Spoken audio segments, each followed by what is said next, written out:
제 강의를 몇 번 들으신 분도 많이 계셔서 오늘은 그동안 했던 중성의 인간적인 얘기 말고 최근에 있었던 일에 대해서 말씀을 드리고자 합니다. 연세대학교에 있었던 일하고 지금 조금 이렇게 제가 우려되는 사항이 있어요. 소위 말하는 그동안 보건기관이라고 불렸던 우리 교육계 안에서 있었던 일들을 약간 말씀드리면 될 것 같습니다. 시작하겠습니다. 먼저 최근에 점점 이 성교육이 우리가 생각하는 성교육이 아니고 남성, 여성의 성경적인 부분을 파괴하는 교육을 학생들한테 시키고 있다는 게 점점 내 생각에서 정말 문제가 되고 있는 거죠. 혹시 이 중에 내가 남자인지 여자인지 잘 모르는 분 계세요? 남자인지 여자인지 이 나이가 돼도 잘 모르면은 오늘 끝난 다음에 목사님과 다른 수술을 받으셔야 됩니다. 그래서 오늘 지금 강성, 건강강성인데 이거는 남성, 여성을 뜻하는 거예요. 하나님이 인간을 남자와 여자로 만들었고 이것은 분명한 하나님의 계획이고 이것을 우리가 부인할 수 없다는 게 큰 주제입니다. 다음 보겠습니다. 여성의 성기관이고 이런 성기관을 타고 나면 남자겠어요? 여자겠어요? 너무 명확한 거죠. 이런 성기관을 타고 났으면 그것을 하나님이 그분을 여자가 되는 축복을 주신 것이고 여자가 되는 축복을 굉장한 하나님의 은혜를 받은 것입니다. 다음 보겠습니다. 임신을 하게 되면 여성의 성기관이 100배 이상 늘어난다고 해요. 이거는 정말 아무리 우리가 과학기술이 발달한다 하더라도 인간이 참여할 수 없는 하나님의 기술인 거죠. 여성의 성기관은 임신 때 100배 이상 커지는 그런 엄청난 기능을 가지고 있고 하나님은 여성에게 이런 축복을 주셨다라는 겁니다. 다음 보겠습니다. 남성의 성기관이고 이런 성기관을 가지고 태어나면 남자일까요? 여자일까요? 남자. 당연히 남자인 거죠. 우리 학생은 남자야 여자야? 남자야 여자야? 근데 남자인지 알잖아요. 어떻게 알겠어요? 꼬마가. 왜냐면 성기관이 명확히 남자이기 때문에 인간은 태어나면서부터 내가 남자인지 여자인지 충분히 인식할 수 있다는 거죠. 그리고 남자 또한 하나님이 남자가 대신 축복을 주셨고 남자와 여자는 서로 사랑하고 서로 위해주면서 아름답게 하나님의 나라를 만드는 협력관계로 하나님이 지으셨다는 겁니다. 다음 보겠습니다. 예, 다음 보겠습니다. 보신 것처럼 정자가 난자의 결합이 돼서 아기가 태어나는데 무려 한 번에 3억 개 이상의 정자가 나간다고 그래요. 그 중에 딱 한 개만 사람이 되는 거죠. 그러니까 우리가 여기 태어난 것은 여러분 모두가 다 3억 대 1을 뚫고 태어난 거니까 이 3억 대 1이 확률로 치면은 0.0001로서 사실상 불가능한 수치예요. 그러니까 여러분들이 고3 때 한 80만 명 정도가 시험을 본다고 합니다. 80만 명 중에 1등하면 대단한 겁니까? 안 대단한 겁니까? 그런데 그게 문제가 아니고 여러분 80만 대 1 정도가 문제가 아니라 3억 개를 뚫고 태어난 사람들이 옆에 보이는 사람들이에요. 그러니까 사실 우리가 태어난 거는 하나님이 이미 엄청난 축복과 기적을 주신 기적의 주인공이 바로 나라라는 거죠. 다음 보겠습니다. 데이비드 라이머라는 저 귀여운 꼬마가 이거는 제가 이전에 강의 때 얘기한 건데 조금 더 자세히 말씀드릴게요. 젠더라는 개념을 말씀을 드리기 위해서 이 얘기를 조금 더 확장을 드리겠습니다. 저 데이비드 라이머라는 귀여운 꼬마 아이가 쌍둥이로 출생을 합니다. 그런데 태어났을 때 부모님이 2살 때 이 아기를 포경수술을 시키게 돼요. 한때 우리가 태어나자마자 끝난 아기들한테 포경수술을 시키는 게 유행일 때가 있었습니다.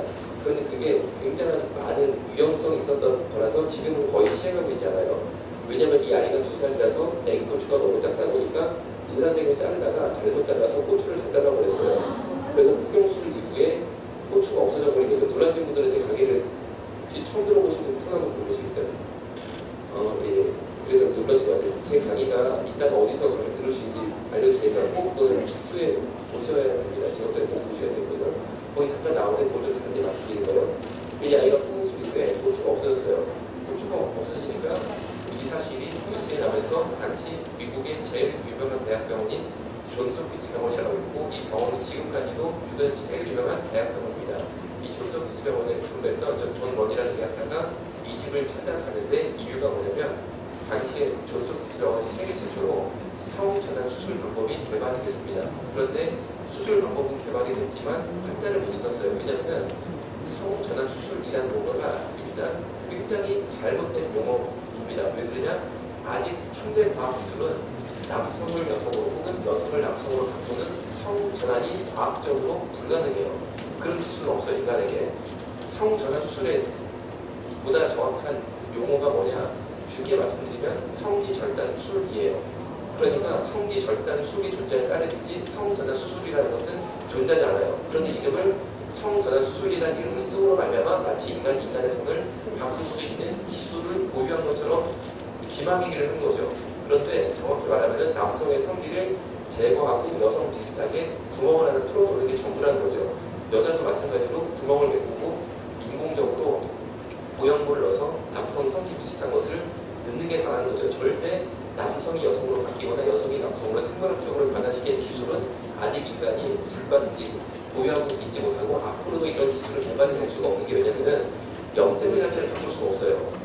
이미 타고난 남성 염색체, 여성 염색체를 과학적으로 바꿀 수 있는 방법 자체가 없기 때문에 절대 성전환은 불가능하다. 다만 일부 인간의 몸 전체 중에 극히 일부인 성기 부분만 모양을 약간 변화시키는 그런 일종의 성형수술만 가능한 것인데 당시에 이 성기 절단술을 성전환 수술로 이름을 명명했지만 어떤 남자도 이런 수술을 받고 싶어 하지 않는 거예요. 왜냐면 이 기술이 처음 개발됐는데 내 성기를 저쪽에 집에 와서 자르려는 남자가 없겠죠. 당연히 겁이 나니까. 그런데 이 아이 같은 경우는 이미 성형수술로 인해서 생식기가 절단이 됐기 때문에 이 집에 이 존 버니가 찾아가서 이렇게 제안합니다. 어차피 되게 아들이 호주가 없으니까 차라리 이 기회에 여자처럼 바꿔버리자 해가지고 부모님이 설득이 돼서 2살짜리 자기 아들인 데이비드 아이머를 성기 절단을 고안까지 다 드러내고 맞아 싹 다 드러내고 그 다음에 여자처럼 구멍을 뚫어가지고 대충 여자처럼 보이게 꾸며놨습니다. 그런데 이 아기가 2살 때 이 수술을 받았기 때문에 인지 기능이 2살이라 아직 없었어요. 자기가 무슨 수술을 받은지 아이가 몰라요. 그래서 이 존 머니가 데이비드 아이머 부모한테 이렇게 말합니다. 이 아이가 여자라고 말해라. 앞으로 계속 너는 원래부터 여자였다. 넌 여자로 태어난다. 넌 여자아이다. 이 아이는 원래 남자로 태어났고 다만 여자처럼 수술을 받았을 뿐이지만 이 사실을 철저히 비밀로 하기로 약속을 합니다. 그래서 이 데이비드 아이머한테 너는 원래 여자야.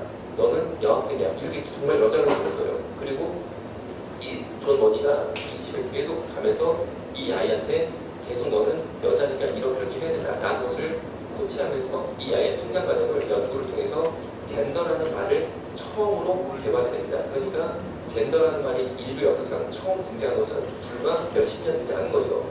그런데 이 젠더가 왜 이 당시에 말이 탄생이 됐냐면은 기존에 우리가 성별이라고 기록할 때 영어로는 SEX라고 돼, 섹스라고 돼 있으면 내가 남자다, 여자다, 메일이다, 피메일이다 이렇게 기록이 됐습니다. 그런데 이 아이의 예를 보니까 이게 성별로 뭐라고 적기가 어려운 거예요. 왜냐하면 호출은 없고 여자처럼 구멍 하나 뚫려 있는데 염색체나 모든 안의 내장 기관은 남자거든요. 그러니까 남자인 것 같기도 하고 어떻게 보면 일부는 여자인 것 같기도 하고 굉장히 이제 혼동이 되니까 섹스라는 말로는 표현이 안 되니까 어떤 말로 이런 묘한 명화 좀 이상한 뭔가 이렇게 딱 부러지지 않은 것을 정의를 해보자고 하다가 드디어 이 존 머니가 젠더라는 단어를 개발을 해서 사용하게 됩니다. 젠더는 생물학적인 남자, 생물학적인 여자를 구분하는 성이 아니고 한마디로 정의해서 말씀드리면 기분에 따른 성이에요. 기분에 따른 성. 이것은 족 자카르타 원칙이라는 세계 성수사들이 모두 모이는 회의에서 젠더의 정의를 정립한 게 바로 젠더는 기분에 따른 성이다 라는 거예요. 그걸 다시 정리를 해볼게요. SES 우리가 정통적으로 알고 있었던 섹스가 성경적인 용어라는 거죠. 이거는 하나님이 주신 인간이 가지고 난 성기관에 따른 남성과 여성, 이것을 생물학적인 남자, 생물학적인 여자, 생물학적인 성이라고 합니다. 그런데 젠더는 정의가 기분에 따른 성이에요. 기분에 따른 성. 뭐에 따른 성이라고요? 그렇죠. 그러니까 이 아이가 내가 여자인 것 같은 기분을 느끼면 너는 여자, 남자인 것 같은 기분을 느끼면 너는 남자, 이렇게 정해야 된다라고 주장하기 시작했습니다. 그런데 이 아이는 정말 내가 여자인 줄 알고 크게 시작했는데 너무나 큰 고민과 심적인 괴로움을 겪게 됩니다. 왜냐하면 학교에 가면은 자신은 여자애들처럼 공주놀이, 인형놀이, 소꿉놀이 이런 거 재미가 없고 무조건 남자애들이랑 팔싸움, 말투막 이런 거에 재밌는 거예요. 그리고 이상하게 자기는 여자인데 여자애가 막 좋은 거예요. 여자애 보면 막 사랑하고 싶고 좋아하고 이런 마음이 들기 시작하니까 너무 괴로운 거예요. 그래가지고 맨날 울고 들어옵니다. 그리고 부모님한테 자기 괴로움을 말한다. 이상하다. 나는 여자인데 왜 내가 여자를 좋아하냐. 그리고 나는 여자인데 왜 이렇게 인형놀이 재미가 없냐. 나는 왜 이렇게 팔싸움하고 싶냐. 막 괴로워하는 거예요. 그리고 부모님이 이 아이의 그런 괴로움을 맨날 듣고 애가 맨날 오니까 어느 순간 고백을 해요. 너는 원래 남자였다. 너는 물론 성기가 여자처럼 바뀌겠지만 너의 유전자 염색체는 남자야. 너의 아내는 완전 완전 남자랑 충만하게 차 있어. 그러니까 네가 남자 하는 놀이를 좋아하고 너는 여자를 좋아하는 거야. 그러니까 이 아이가 너무 기뻐하고 해방이 되는 거 마음이. 그래서 어떻게 되냐면요, 이 아이가 다시 남자로 성을 바꾸는 수술을 또 다시 받게 돼요. 그러니까 성이 두 번 바뀐 거죠. 여자로 갔다가 다시 남자로 확인이 됩니다.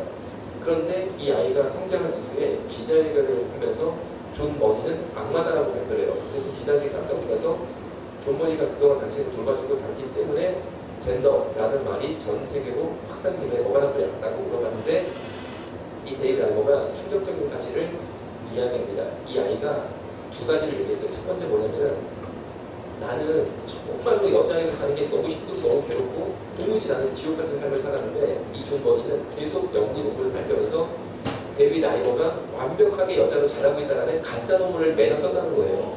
그거는 자신의 상황과 전혀 다른 거짓말이었다는 거예요. 두 번째, 하루는 자기가 여자인 줄 알고 있을 꼬마 여자아이로 살고 있었을 때 하루는 이 존 머니가 이 집을 찾아와서 이 아이한테 이렇게 말합니다. 너 진짜 여자로 살려면은 이건 모든 여자애들이 다 이렇게 하는 건데 남자랑 성관계가 좀 안 해야 된다 하면서 성실습을 시켰어요. 그래서 포르노를 틀어주고 이 아이는 당연히 여자 역할을 했지만 남자를 데리고 왔는데 남자 역할을 누가 했냐면 데이비드 라이머의 쌍둥이 형이 데이비드 브라이언을 시켰어요. 형제끼리 포르노를 보고 따라하는 성실습을 시켰다는 거죠. 그리고 모든 여자애들이 이런 식으로 남자랑 성관계하는 것을 미리 배우고 성이 되다라고 거짓말을 했어요. 그런데 이 아이들이 당시에 성교육이 안 됐기 때문에 그게 뭔지 모르고 무조건 따라했습니다. 따라한 다음에 성장한 이후에 그게 얼마나 무서운 행동인지 알아서 그 충격을 벗어날 수 없어서 이 데이비드 라이머는 38살 되는 해에 총으로 머릿속을 자살해요. 그리고 자신의 친동생에게 성실슨 남자 역할을 했던 형 데이비드 브라이언은 동생 죽기 2년 전에 약 먹고 자살해버려요. 두 아들이 죽은 다음에 우리 아들 둘이 죽은 것은 존 머니의 악마적인 실험 때문에 죽었다라고 이 집 아버지가 발표를 했지만 그래봤자 죽은 아들들은 돌아오지 않았고 이 데이비드 라이머가 성장한 이후에 죽기 전에 이 사실을 기자들한테 폭로했을 때 영국 BBC 방송이 사실은 굉장히 좌파하고 진보 계열이거든요. 그럼에도 불구하고 거기에 호라이즌이라는 추적 프로그램이 있어요. 우리나라의 추적 뉴스가 들어서 BBC의 호라이즌이라는 추적 프로그램이 존 머니의 젠더 실험, 데이비드 라이머의 가짜 실험을 철저히 파헤쳐서 발표합니다. 얘는 우리나라의 황우석 가짜 논문 상태 비슷한 일이 벌어져서 데이비드 라이머의 충격적인 성장 과정과 존 머니의 젠더 연구는 완전히 거짓말이고 허구라는 것이 밝혀졌고 이 존 머니의 실험은 20세기 최악의 과학사고 10등 안에 들어간 엽기적인 사건이 됐어요. 그러면서 사실은 의학계에서는 존 머니의 젠더 개념은 완전히 폐기가 됐어요. 이거는 완전히 이제 없어져 버렸어요. 이거는 잘못된 거다라고 폐기가 됐는데 폐기된 존 머니의 젠더 개념을 그 다음에 누가 바로 낚아채가냐면 받아들이냐면 정치권에서 받아갑니다. 그래서 젠더 이데올로기가 탄생이 되고 그 젠더 이데올로기가 사실 전 세계에 확산되고 전 세계의 공산주의 투쟁의 가장 중요한 아젠다고 이슈 중에 하나가 되게 되었다라는 거죠. 다음 보겠습니다. 네, 이 사람은 남자일까요? 여자일까요? 여자예요, 여자. 여자인데 남자가 되고 싶은 기분을 어느 순간 느꼈어요. 이반 형편이라는 여자예요. 그런데 남자가 되고 싶은 기분을 느끼면 젠더로 치면은 남자라고 여자라고요? 그렇죠. 기분에 따른 성이 젠더니까. 그래서 이 사람은 나는 생물학적 여성이지만 나의 젠더는 남자다. 그런데 젠더가 훨씬 더 상위 개념, 좋은 개념이니까 나의 성은 남자다라고 주장해서 남자가 되는 호르몬을 주사를 맞기 시작했어요. 그래가지고 유방, 자궁은 생식기는 그대로 여자 것이 그대로 있었는데 보시는 것처럼 남성 호르몬 주사를 계속 맞다 보니까 턱수염이 나기 시작한 거죠. 남자처럼 이렇게 되는 거죠. 그런데 이 사람이 아기까지 낳았어요. 아기까지 낳아가지고 자기의 친아기에게 젖을 먹이고 있는 것을 보게 됩니다. 여러분들은 만약에 다시 아기 시절로 돌아간다면 엄마 젖을 먹고 싶으세요? 아빠 젖을 먹고 싶으세요? 그런데 이 아기가 이 사람이 젖을 먹을 때 이 아기가 뭔가 기분이 좋아 보여요? 안 좋아 보여요? 그리고 저 젖이 순수한 엄마 젖을 먹어야 아기 건강이 좋은 거지 남성 호르몬 주사를 받는 젖을 먹으면 이 아이한테 건강에 좋을 리가 없다는 거죠. 다음 보겠습니다. 팔런 폭스라는 남성이었는데 이 이 남자가 어느 날 여자가 되고 싶은 기분을 느낍니다. 여자가 되고 싶은 뭐를 느꼈다고요? 그러면 이 사람의 젠더는 남자라고 주장하겠어요? 여자라고 주장하겠어요? 나는 여자가 되고 싶은 기분을 느끼니까 나의 젠더는 여자다라고 주장을 했는데 이 사람이 여자처럼 보이고 싶어서 여성 호르몬 주사를 맞아서 보신 것처럼 가슴이 조금 생겼어요. 그 다음에 이 사람이 이종 격투기라고 링 위에 올라가서 서로 팔다리 다 쓰고 엎어뜨리고 치고받고 하는 무시무시한 경기가 있습니다. 여자 이종 격투기 대회에 출전 신청서를 내요. 그런데 여자 이종 격투기 대회 본부측이 이 사람은 사실은 그동안 남자로 살았던 사람이거든요. 그런데 남자와 여자는 뼈하고 근육이 완전히 달라요. 남자는 뼈와 근육의 질량이 여자보다 월등하게 큽니다. 그러니까 남자랑 여자랑 싸우면 여자가 이길 수 있어요? 없어요? 없잖아요. 왜냐면 이 근육 자체가 틀린단 말이에요. 그러니까 여자 이종 격투기 대회 측은 여성 선수들의 생명을 보호할 목적으로 이 팔롱복수의 출전을 거부를 하려고 했어요. 야, 너 오면 우리 선수들 다치면 안 된다 라고 하려고 했는데 이 사람이 뭐라고 주장했냐면 나는 비록 몸은 남자지만 여자 같은 기분을 느끼는데 그래서 나의 젠더가 여자인데 왜 나를 여자 대회에 출전 못하게 시키냐. 이것은 나의 젠더를 차별하는 것이니까 차별금지법에 의해서 너는 처벌받아야 된다고 협박을 하기 시작해요. 그러니까 이종 격투기 본부 측이 이 남자 선수의 출전을 허용을 합니다. 그래서 결국에 자신이 젠더가 여자라고 주장했기 때문에 여자 이종 격투기 대회에 나와서 여자 선수랑 붙어내 보신 것처럼 머리를 빡 잡아버리고 니킥이라고 무릎으로 막 얼굴 때리는 거죠. 이걸 하는데 한 번 여기 잡히니까 여자 선수가 보신 것처럼 빠져나오지를 못하는 거예요. 그리고 남자가 내 머리카락 막 펼쳐봤는데 수시로 빠져나오겠어요. 그래서 머리를 이걸로 막 때리기 시작하는데 결국 어떻게 했냐? 다음 사진 볼게요. 밑에 사진 보이시죠? 여자가 피떡이 됐어요. 쉽게 말하면. 그리고 저 위에 올라타더니만 보시는 것처럼 죽기살기를 펴는 거죠. 저 여자 선수가 어떻게 했느냐? 두개골 골절이 됐어요. 그리고 특별히 두개골 중에서도 안화 부위라고 이 눈 주위 뼈가 깨졌는데 안화 골절이 굉장히 위험한 것은 눈뼈가 깨지면서 눈알을 찌르는 바로 실명입니다. 그런데 다행히 메뚜기가 잘 말려서 거기까지는 안 갔는데 말 그대로 죽을 뻔했어요. 보시는 것처럼. 그랬는데 이 플로박스가 보시는 것처럼 성소수자 스포츠인 명예의 전당에 헌정이 됐어요. 여러분 이것이 과연 자랑스러운 행동일까요? 이것이 우리가 장려해야 될까요?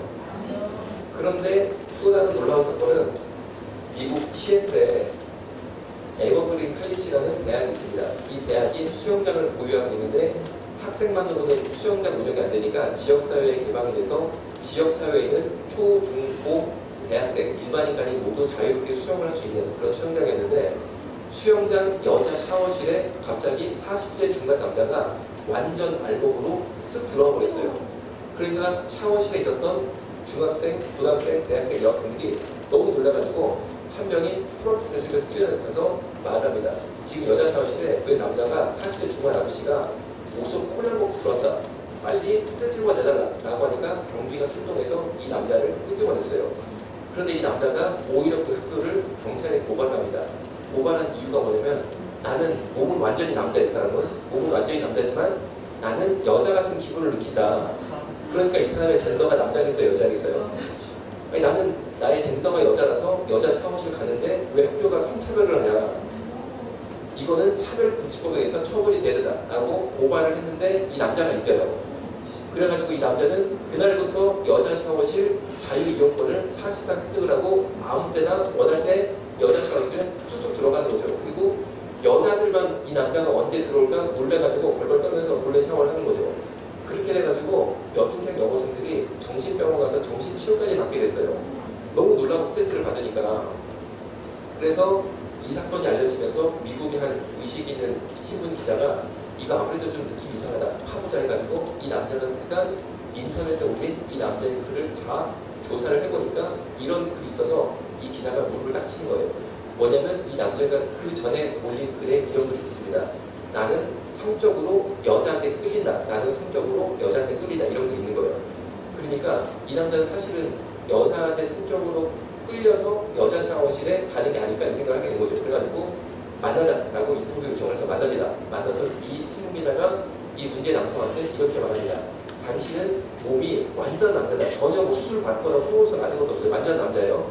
당신은 몸은 완전한 남자인데 기분이 여자라고 해서 나의 젠더가 여자다라고 주장해서 지금까지 여자 샤워실 마음대로 들어가고 당신 때문에 놀란 여학생들이 정신과 치료를 받고 있는데 이 글을 봐라. 당신 성적으로 여자한테 끌리네 왜? 당신 사실 변태지. 여자 알고 보려고 그러는 거지. 라고 딱 핵심을 찔러서 물어보니까 이 남자가 뭐라고 말하냐? 이 말이 골자입니다. 이렇게 말합니다. 이 남자가 태어나게 이렇게 말하는 거예요. 나는 몸은 완전히 남자다.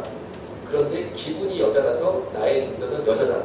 그런데 내가 왜 여성한테 성적으로 끌리냐고? 나는 성적 지향이 레즈비언이야.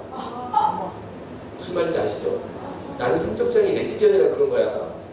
그래서 어떻게 되냐? 이 무지의 남자가 지금 이 순간까지 여자 샤워실 자유롭게 이용하고 있다는 게 놀라울 따름인 거죠. 여러분, 생물학적인 남자 여자들을 하나님께서 명확하게 구분하신 이유가 있어요. 그것은 뭐냐면은 여성들을 보호할 목적으로 그렇게 하셨다는 거죠.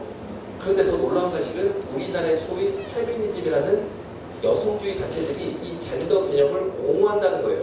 이거는 정말 모순인 거죠. 젠더 개념이 확립되면 여성인권이 침해되는데 그럼에도 불구하고 페미니즘을 주장하는 사람들은 젠더 이론을 관철시키기 위해서 애를 쓰고 있으니까 이게 정말 놀라운 따름이에요. 강화되고 있습니다. 그런데 연세대학교가 내년부터 20학번 내년부터입니다. 내년부터 젠더 난민 강의 들어야 졸업한다 라고 발표를 했고 보신 것처럼 연세대 학생들은 앞으로 졸업하려면 무조건 젠더 난민 강의를 들어서 젠더가 옳다라는 사상을 머리에 심어야지만 졸업할 수 있다는 발표를 했다는 거예요. 그리고 연세대학교가 기독교 사학인데 기독교 사학이 가장 반기독교적인 일에 앞장을 쓴 국내 최초의 대학이 된다는 것은 우리가 분명한 문제 제기를 할 필요가 있다는 거죠. 다음 보겠습니다. 그런데 이 젠더 강의를 하겠다라고 나선 교수가 김현미 교수예요. 현재 연대 교수입니다. 그런데 이분은 보신 것처럼 여성 대회 때 메갈리아는 한국의 그 어느 페미니즘 운동보다 더 가장을 확대하고 놀랄만한 변화를 만들어낸다라고 하면서 메갈리아라는 단체를 극찬을 한 메갈리아 찬양 교수예요. 그런데 메갈리아가 뭐냐 잘 모르시죠? 다음 보겠습니다. 쉽게 말하면 남성 혐오 단체, 남성 혐오 단체. 신동아 기사를 보여드리는 건데 신동아는 상당히 보수 성향의 잡지죠. 거기에서 메갈리아 운영자와 인터뷰한 내용 중에 극히 일부만 설명을 드리는데 정말 저는 이런 말을 떳떳이 할 수 있다는 게 놀라운 따름이고 우리가 기도하면서 정말 영적으로 상대하는 상대편들이 어떤 사람인지 일부 엿볼 수 있다라고 생각이 듭니다. 이 메갈리아 로고가 보시는 것처럼 이거예요. 이거. 이 로고가 뭐냐, 이 뜻이 뭐냐 좀 궁금하잖아요. 이게 물어보니까 이 운영자가 스스럼 없이 답을 한 게 신동아의 그대로 실린 건데 읽어드리면 이렇습니다. 홈페이지 로고에 보면 요거 의미 한국 남성의 성기 크기에 대한 조롱이다. 한국 남성 성기의 평균 크기는 6.9cm이다. 조롱하는 의미를 담기 위해 넌 요만큼도 안 돼. 라는 느낌으로 손가락을 표현했다. 라는 거예요. 그런데 한국 남성의 성기가 평균 6.9cm이다. 이거는 무슨 말이냐면 이 배경이 있습니다. 일제시대 때 일본 사람들이 한국 사람을 혐오할 목적으로 만들어낸 식민지 가짜 과학이었어요. 무슨 말이냐면은 일본 인종이 한국 국적보다 우월하다라는 것을 보여주기 위해서 일본 사람이나 한국 사람이나 겉보기에 비슷하잖아요. 그런데 겉보기에 비슷하지만 안 보이는 남성의 성기를 보면 이 발기가 됐을 때입니다. 일본 남자는 12cm, 한국 남자는 6.9cm이다. 라는 정말 과학 같지도 않은 이상한 과학 논문을 발표를 해서 한국 사람이 열등한 종족이다. 라는 주장을 펼쳤던 일본의 식민지 가짜 과학이었어요. 그런데 해방이 된 다음에 이거를 깨뜨리려고 한국의 의사들이 남자 군인들 대상으로 조사를 했는데 한국 남자나 일본 남자나 크기가 차이가 없어요. 똑같이 12cm 정도. 그래서 이거는 완전히 폐기가 된 이건데 갑자기 메갈리아가 이런 주장을 펼치면서 한국 남자를 혐오하는 이유가 뭐냐? 메갈리아가 사실은 일방적인 남성 혐오에 집중하고 있다 라는 것을 보여주고 있는 거고 이 글 말고도 한국 남자를 한남충이라고 부르는데 한남충 뭔지 아세요 혹시? 그러니까 예를 들면 여만석을 부르는 게 아니고 한남충 여만석 이렇게 부른다는 거죠. 한국 남자들을. 그건 뭐냐면 한국 남자 벌레. 한국 남자는 다 벌레라는 거예요. 그러니까 남자를 벌레로 보고 이 벌레들을 죽여야 된다. 이런 말까지 스스럼 없이 하는 단체입니다. 그리고 남자 꼬마 아이들을 강간하자라는 주장의 글도 다수 올려서 결국에 이 사이트가 지금은 폐쇄됐어요. 이런 여러 가지 문제점 때문에 폐지하게 되는데 이런 메갈리아를 극찬한 남성 혐오 교수가 바로 김현미 교수고 그 교수가 젠더 강의를 해서 연세대 전체를 머리를 세뇌시키겠다라고 나섰다는 거죠. 다음 보겠습니다. 그런데 이거는 메갈리아 전국대회 사진을 찍은 건데 참 특이한 일이 있습니다. 메갈리아 전국대회 때 어떤 남자가 갑자기 스크린에 등장을 하는데 누굴까요? 김정은이죠. 그런데 보시는 것처럼 김정은한테 갑자기 손을 이렇게 딱 들더니만 다음이 뭐냐면은 꼼꼼히 잘 안 보이시지만 동영상을 쉽게 유튜브에서 발견할 수 있으니까 전 동영상을 보셔도 됩니다. 이렇게 손을 들어 경배를 하더니만 절을 하는 거예요. 부복을 하고 절을 하는 거예요. 왜 김정은한테 메갈리아는 저렇게 경배와 찬양을 할까? 너무 이상하잖아요. 다음 보겠습니다. 김현미 교수의 바로 직전학기에 직전 2019년 1학기 강의 교육표 수업표 이 수업 그대로 연대생들에게 김현미 교수가 강의를 했다라는 거죠. 그런데 글자가 작으니까 제가 설명을 좀 드리겠습니다. 중간고사 이후에 계속 학기 말까지 동성애 교육만 시켜요.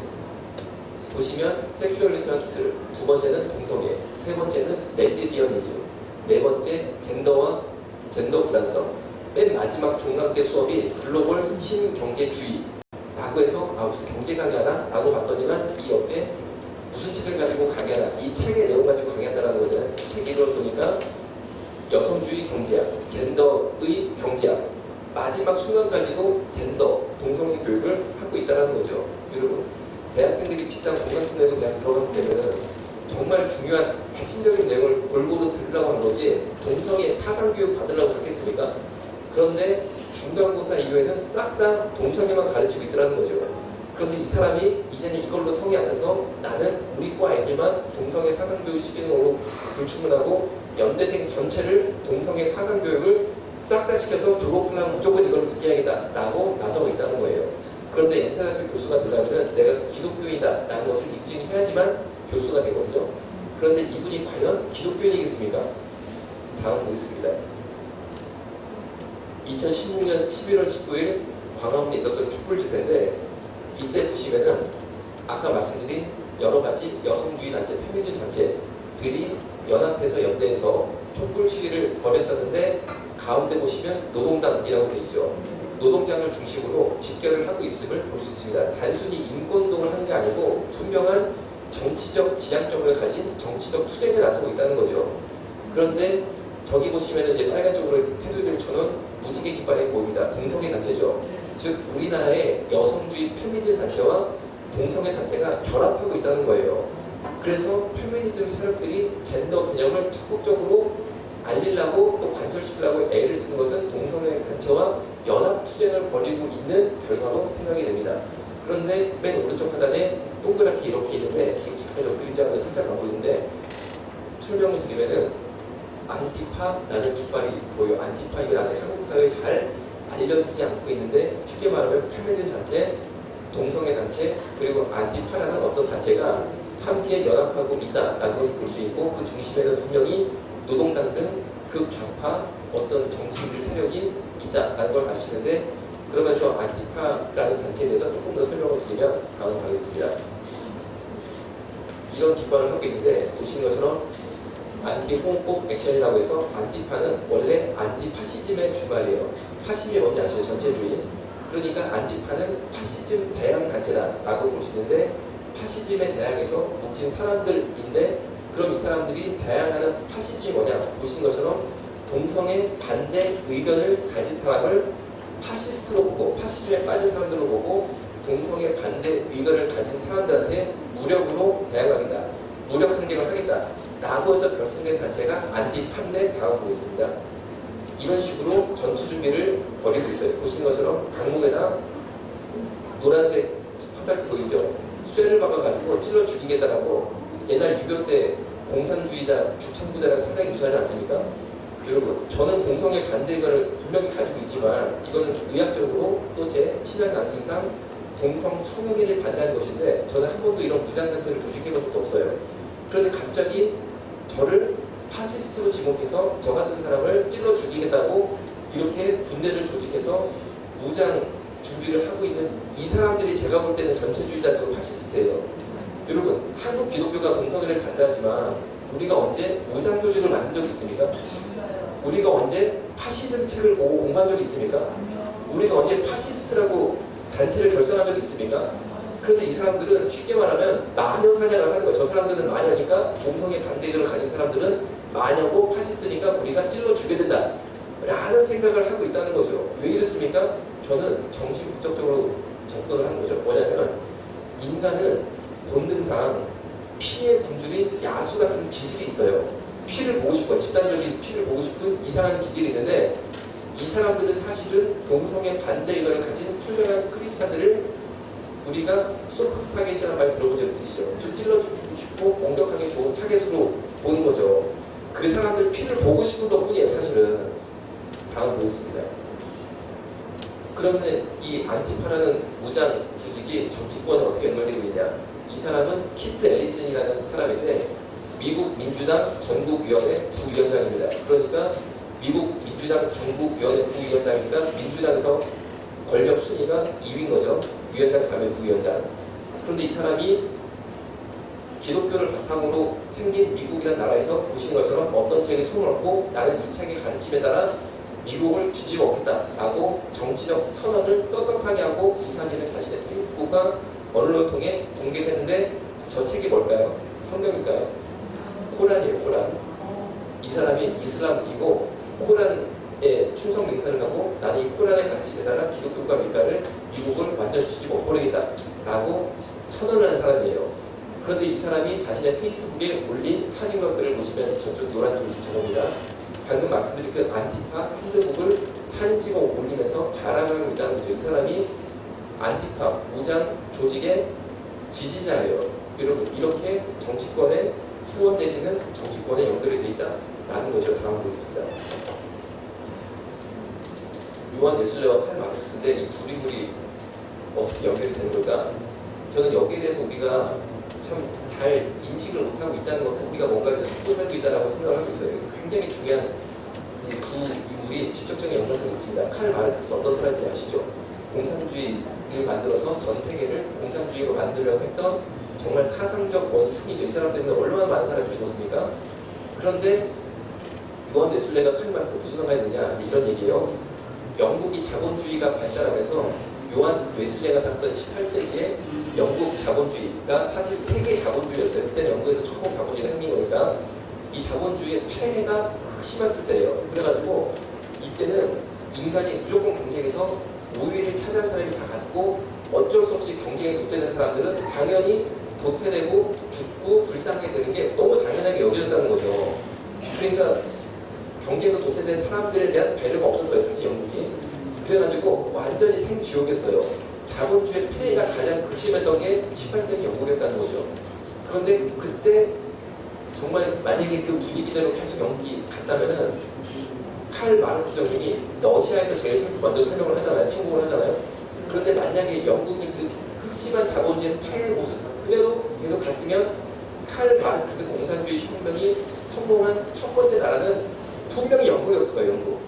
러시아가 아니고 왜냐하면 당시 러시아는 자본주의가 발달한 나라가 아니고 농사짓던 나라예요. 그러니까 자본주의의 폐해를 깨기 위한 공산주의가 제일 처음 성공할 나라는 사실은 영국이었다는 거죠. 또 실제로 너무나 문제가 많았어요. 그런데 그 가장 암흑기에 하나님이 영국에 보낸 사람이 요한 웨슬리인데 요한 웨슬리가 이 상처 입은 정말 이 가난한 노동자들의 이 마음을 분노의 마음을 복음으로 사로잡았습니다. 길에서 노동자들에게 저렇게 설교를 하잖아요. 길에서 상처 입은 노동자들, 경제에서 밀려내 도태된 수많은 거리에 나앉은 사람들한테 그 마음의 분노와 상처를 분노 대신 복음으로 바꿔줬어요. 그리고 뭐를 했냐면은 영국 최초로 사회복지 개념을 확립을 시켜서 가난한 사람들을 위한 고아원, 양로원, 학교들을 만들기 시작했어요. 그래서 요한 웨슬리 때문에 사회복지라는 새로운 틀이 영국에 만들어지기 시작했다는 거죠. 그래서 자본주의 사회에서 필수적으로 생길 수밖에 없는 소외된 사람들을 그 자본주의 사회가 강제적으로 보호해야 되는 개념을 만든 게 요한 웨슬레예요. 그러니까 그 전까지만 해도 사회복지가 없는 무시무시한 자본주의였는데 그 다음부터는 사회주의를 탑재한 굉장히 하나님의 눈에 합한 성경적인 자본주의가 탄생이 되고 즉 자유민주주의가 탄생이 됐다는 거죠. 그래서 영국이 이 체제가 안정이 되고 전 세계의 이 합리적인 자본주의가 휩쓸게 되면서 하나님께서 이 자본주의 그리고 이 유럽의 나라를 통해서 전 세계를 복음화를 시키세요. 그런데 만약에 요한 웨슬레가 이때 영국에서 이 일을 하지 않았으면은 틀림없이 영국이 공산주의 국가가 됐을 겁니다. 그럼 영국이 공산주의 국가가 됐으면 어땠을까요? 당연히 그 당시에 미국 대륙이 영국의 직접적인 정치 경제적 영향을 받고 있었는데 미국 또한 공산주의가 됐을 확률이 상당히 높아요. 그럼 여러분 미국이 공산주의가 됐으면 어떻게 했을까요?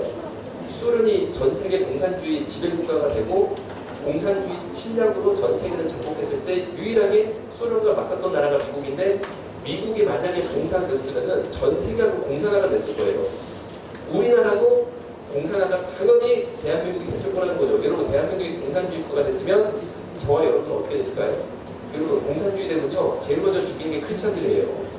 그런데 이 흐름을 끊었던 사람이 요한 웨슬레였다는 거죠. 이 사람 하나가 전 세계 역사를 바꿨어요 사실은.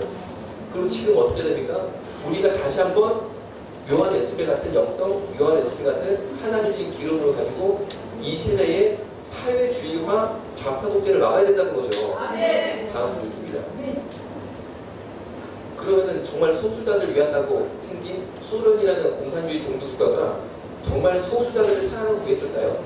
젠더를 사랑한다고 하는 그 사회주의자들이 만약에 사회주의 혁명이 완성이 되면은 그 젠더 성소수자들을 가만히 둘까라는 거가 같은 질문입니다. 소련이 일단 기득권을 확 잡으니까 주위에 소수 민족들이 있잖아요. 그럼 공산주의 이론에 따르면 소수 민족들을 보호해야 되잖아요. 그런데 소련 옆에 붙은 나라가 보시는 것처럼 우크라이나라는 나라가 있어요. 그런데 우크라이나는 비록 소수 민족이었지만 농사가 잘 되는 먹고 살기에 문제가 없는 나라였어요. 왜냐하면 워낙 땅이 비옥해서 농사가 잘 돼서 농민들이 자연동으로서 건강하게 새끼 밥 잘 먹고 살고 있었는데 갑자기 소련이 탱크 밀고 들어오니까 접수를 딱 해버렸어요. 그러면은 공산주의가 정말로 소수자를 사랑한다는 우크라이나 백성들을 잘 돌봐줘야 되는데 어떻게 하느냐? 우크라이나의 농작물을 다 가져가 버려요. 수탈을 합니다. 2년 동안 32년부터 33년까지 농산물을 싹 다 가져가는데 문제가 뭡니까? 농산물을 가져가면 반대로는 배급을 해서 새끼 먹고 살아야지만 되잖아요. 그런데 농산물을 싹 다 가져갔는데 배급을 안 하는 거예요. 그래서 2년 동안 홀로도모를 하는 우크라이나 사람이 누구나 아는 대학살, 인간을 일부러 굶어 죽인 세계 최대 사건이 벌어지게 되는데 몇 명이 굶어 죽었냐? 1000만 명이 굶어 죽어요. 지금 보신 사진은 그때 굶어 죽이고 싶은 그 애들이 미리 죽었죠. 애들이 밑에 두 명으로 죽었죠. 부모님만 이제 죽어가고 있는 거죠. 이 가정의 실제 사진이에요. 여러분 이게 공산주의의 실체라는 거죠. 소수자를 위한다고 하지만 일단 투쟁에 성공한 다음에는 소수자를 싹 다 죽여버리는 게 공산주의인데 그러면 이 우크라이나 곡창지대에서 농산물을 싹 다 수탈한 다음에 뭘 했냐? 배급도 안 주고 그거를 팔아서 핵무기를 개발했어요. 여러분 북한하고 비슷하지 않습니까? 이게 바로 공산주의 역사라는 거죠. 그런데 우리가 공산주의를 당연히 반대되는 거 아니겠습니까? 그런데 이 공산주의를 막으려면은 아까 보신 요한 웨슬레처럼 복음과 우리가 이 사회에 정말 길거리에서 외치는 하나님의 역사를 우리가 경험해야지만 되는 거니까 현재 다시 한번 기독교인들이 한국에 일어나야지만 좌파 독재, 사회주의 독재를 막을 수 있는 시대에 그 당시 18세기 영국 같은 시대에 우리가 살고 있다고 저는 생각하고 있어요. 다음 보겠습니다. 그리고 이제 대학교 얘기를 했었는데 그러면 초중고는 어떠냐? 초중고 얘기를 한 10분 정도 마치면 될 것 같습니다. 그런데 여기 약간 실명이 나오는데 어차피 다 이분도 공개하고 실명을 공개하고 활동을 하는 거니까 저도 이분의 실명을 굳이 숨길 필요성을 느끼지 못하고 있는데 조금 여러분들이 충격을 받을 수도 있어요. 그래도 이게 현실이니까 기도하고 한번 들어보겠습니다 합니다. 수정 비전학교는 기독교 학교예요. 기독교 학교고 영어를 막 가르쳐가지고 기독교 국제학교를 지향하는 아주 좋은 학교라고 저는 알고 있습니다. 이 사장님은 당연히 목사님이신데 이 학교에서 성교육 외부 강사를 모셔서 학생들에게 성교육을 하겠다라고 가정통신문을 보내는데 진로와 소명연구소에 김경아 강사라고 강사가 소개가 되어 있고 진로와 소명연구소도 기독교 연구소예요. 그리고 김경아 강사님의 이력이 소개가 된데 보신 것처럼 IBF라고 아시죠? 한국 대학생 선교회 IBF 편집 강사다라고 되어 있으니까 굉장히 우리가 IBF는 모금시 단체니까 신뢰가 가는 거죠. 이분에 대해서. 그랬는데 밑에 밑에 보니까 뭘 가르치다라고 주제가 나오는데 젠더에 대해서 가르치는 거예요. 젠더에 대해서. 그런데 이 가정통신을 가는 일부 학부모들이 젠더가 뭔지 아는 거예요. 지금 젠더 때문에 우리가 투쟁이 뜨겁잖아요. 야, 이 젠더는 반성경적인 개념인데 어떻게 이거를 기독교에서 가르칠 수 있냐 하고 항의를 해서 결국 이 성교육은 취소가 됩니다.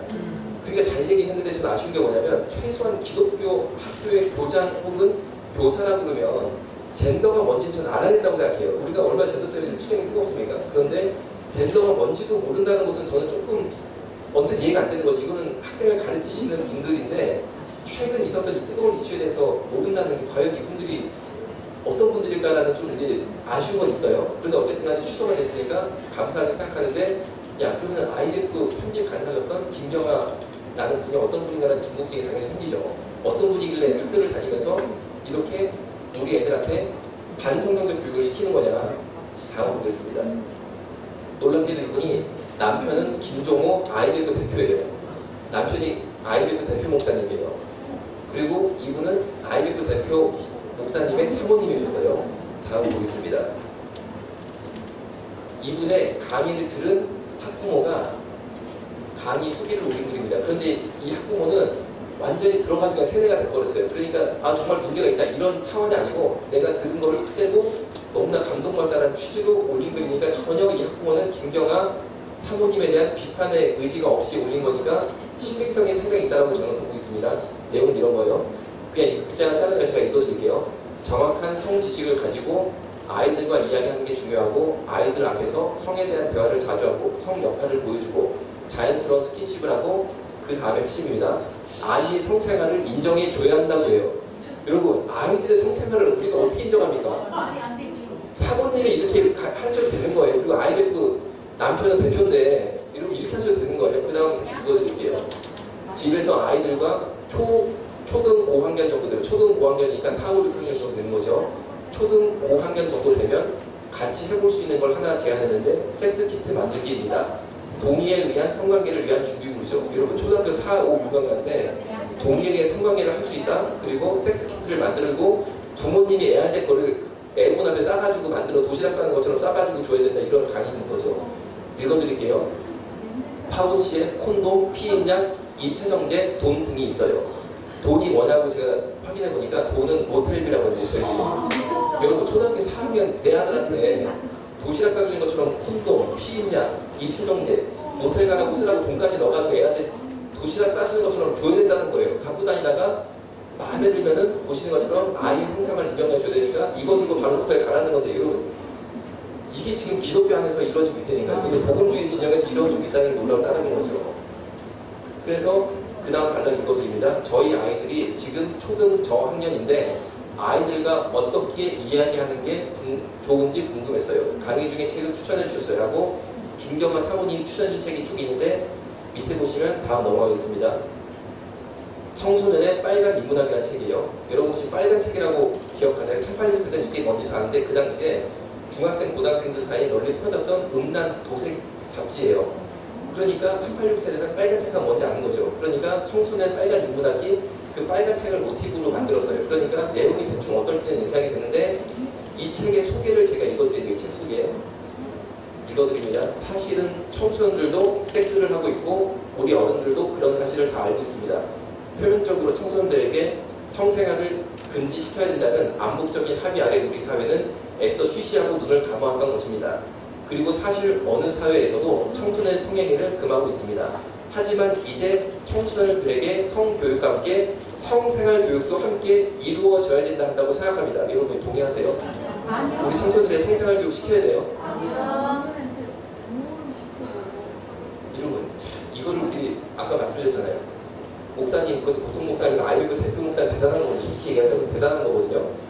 그 목사님 사모님이 전국 기독교 학교를 다니면서 초등학생한테 이 교육을 시키신다는데 여러분 이거 알고 계셨어요? 다음 보겠습니다.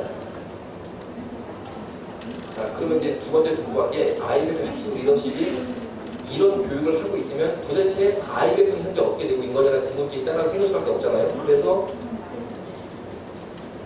IF 페이스북을 찾아서 들어갔습니다. IF 페이스북을 찾아 들어가 보니까 이제 그대로 읽어드릴게요.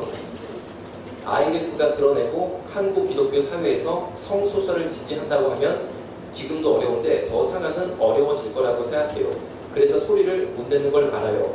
자, 즉 IMF가 이 글에 따르면 성소수자를 지지하고 있는데 다만 겉으로 소리를 내지 않고 있을 따른다는 거죠. 계속 읽어드리면 나를 만들어 주었고 나를 사랑해 주었던 우리 간사님들의 현실적 삶에 어려움이 있을 걸 알아요.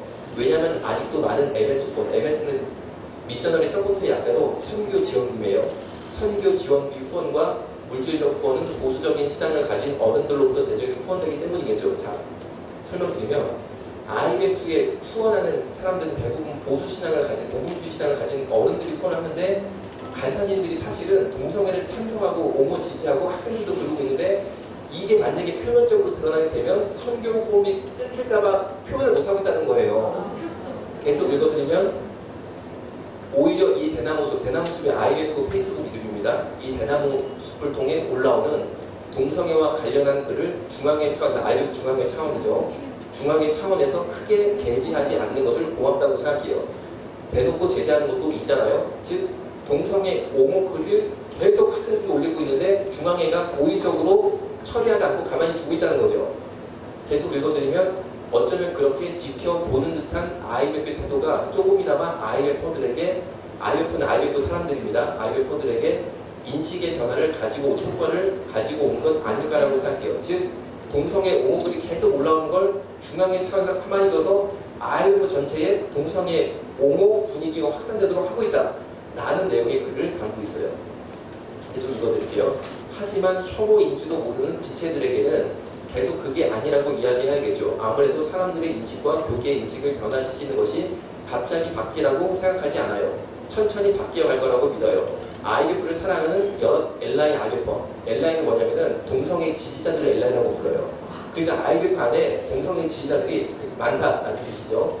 IMF를 사랑하는 여러 엘라인 IMF가 LGBT IMF들이 있어요. LGBT는 동성애자입니다. 동성애자 IMF 사람들이 많이 있다고 표현하고 있어요.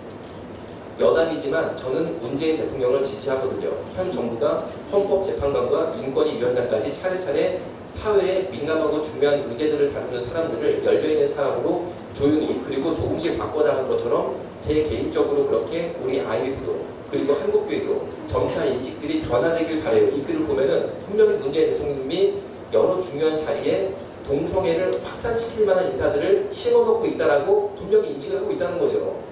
그리고 그런 식으로 IMF도 현재 바뀌고 있다라는 주장을 담고 있어요. 이 학생이 IMF 내부에 있는 학생이라는 거죠. 내부 분위기가 이렇다는 걸 전해주고 있다는 거죠. 계속 읽어드리면 여성운동과 LGBT 최전선에서 LGBT 동성애 인권운동이에요. 여성운동과 동성애 인권은 최전선에서 운동하고 있는 많은 IMF를 또한 응원합니다. 라고 돼 있어요. 동성애 인권운동 최전선에서 운동하고 있는 많은 IMF 사람들이 있나 봐요. 여러분, 지금 한국의 대표적인 선교단체가 이렇게 활동을 하고 있는데 여러분 동의하십니까? 다음 보겠습니다. 네, 다음 볼게요. IMF 홈페이지 대나무숲에 올라온 질문과 답을 읽어드릴게요. 질문입니다. 기독교인 남자친구와 교제 중인 자매입니다. 결혼 전 관계를 맺는 것은 성관계 맺는 거죠. 결혼 전 관계를 맺는 것은 하나님이 싫어하시나요? 서로 사랑하는 건데 싫어하시나요? 만약에 여러분 교회 홈페이지에 이런 글이 올라가면 목사님으로서 어떤 댓글을 다셔야겠어요? 당연히 혼전수설이 순결을 지켜야 된다는 답을 주시겠죠. 그리고 혹시 혼전수설이 어쩌다 깨졌다 하더라도 하나님께 회개하고 돌이키면 하나님이 영적 순결을 부어주시니까 회개하고 우리 함께 기도하고 돌이켜보자 라는 답을 다는 게 성경적이라고 저는 생각을 해요. 그런데 IMF 페이스북에 이런 글이 올라왔을 때 답이 어떻게 달렸느냐 다음 보겠습니다. 저는 현재 IMF 리더까지 하고 있지만 이 사람은 IMF 리더예요. 리더는 회장이라는 뜻이에요. 캠퍼스 회장. 그러니까 예를 들면 연세대 IMF 리더하면 연세대 이제 IMF 회장이라는 거죠.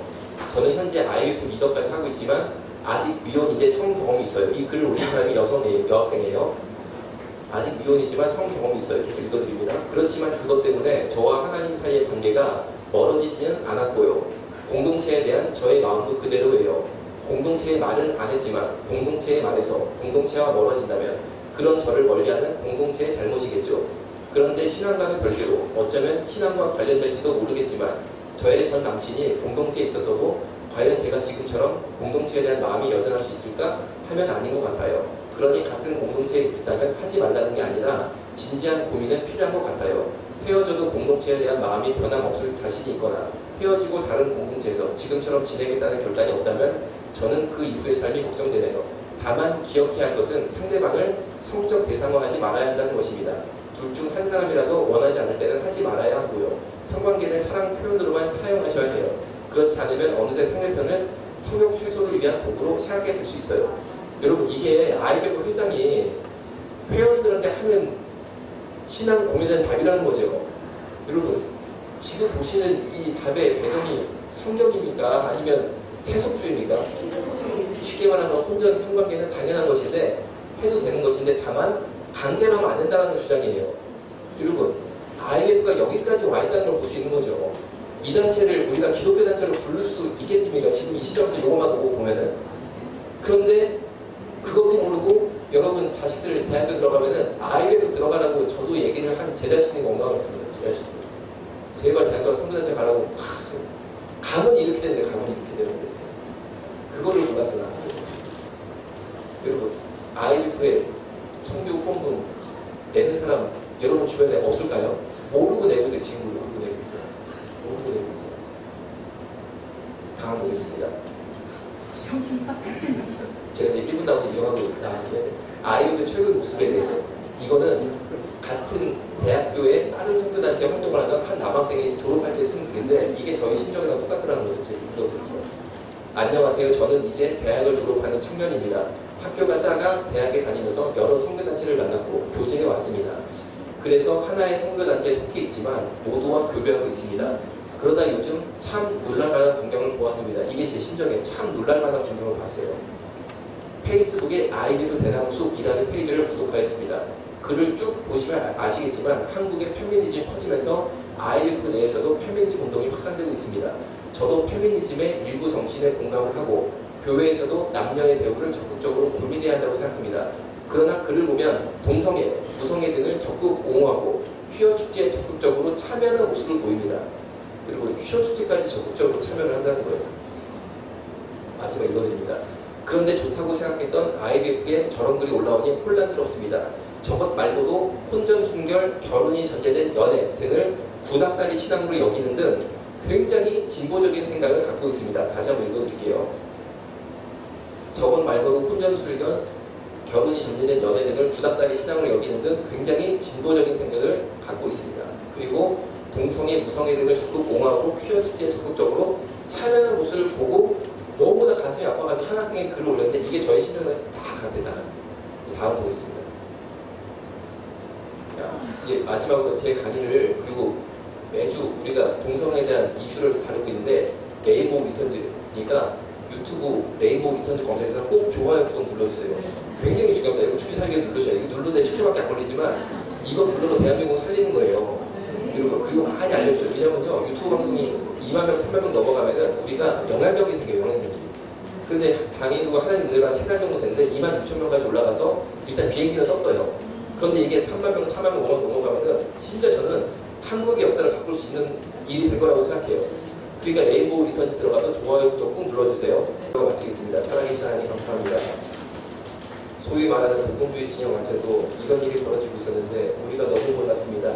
예수님, 우리가 회개합니다. 예수님, 이런 줄 모르고 우리는 계속 그분들과 함께 가기를 원했고 계속 그분들에게 후원을 했고 계속 그 단체에 우리의 아들들을 보내고 딸들을 보냈습니다. 예수님, 이제는 대한민국의 선교단체들이 완전히 복음 가운데 새로워지게 하여 주옵소서. 나쁜 흐름들이 세속주의가 완전히 뽑아지게 되게 하여 주옵소서. IBF가 새롭게 되기를 원하고 돌이키기를 원합니다. 예수님의 이름으로 기도드렸습니다. 감사합니다.